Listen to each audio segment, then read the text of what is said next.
দুনিয়া থেকে তারা পরলোক গমন করেছেন, শাহাদাত গমন করেছেন।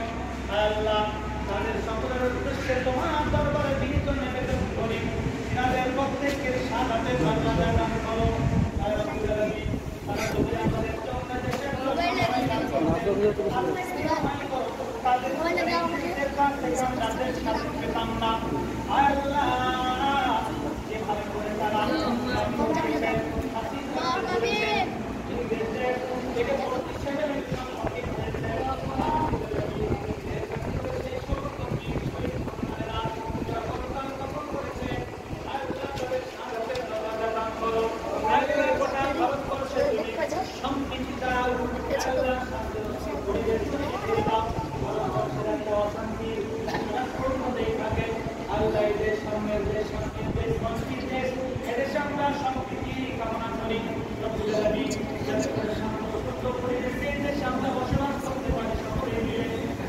তাআলা